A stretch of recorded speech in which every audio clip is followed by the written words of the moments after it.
मी रुपाली परदेशी. मला ॲक्च्युली आधी गर्भाशयाचा प्रॉब्लेम झाला होता.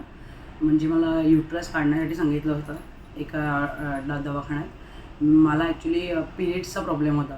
मला 2 महिने पिरियड कंटिन्यू चालू होते. त्याच्यानंतर मग मी असं ठरवलं की मी सेकंड ओपिनियन घेईन. तर मी सेकंड ओपिनियन जराई क्लिनिकमधून मॅडम ज्या आहेत त्यांचं घेतलं.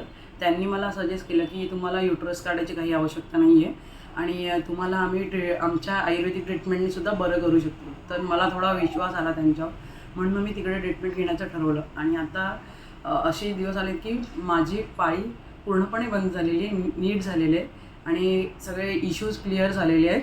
आणि त्यांच्या बस्ती नावाच्या ट्रीटमेंटने त्यांनी जी मला ट्रीटमेंट सजेस्ट केली त्या ट्रीटमेंटने मला इतका आराम पडला आहे की मला युटरस काढायची गरज नाही आहे. आणि मला रेग्युलर आता जसं पिरियड्स येणार तसे पिरियड्स येणार आहेत.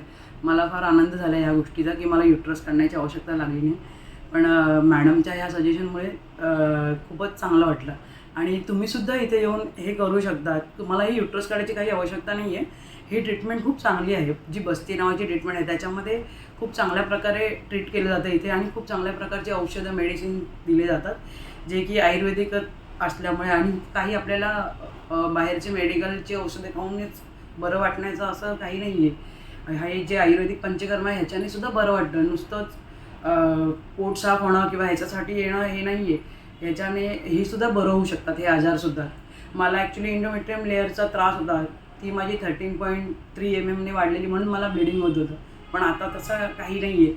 आता ते सगळं स्टॉप झालं आणि मी नॉर्मल आहे आता पूर्ण.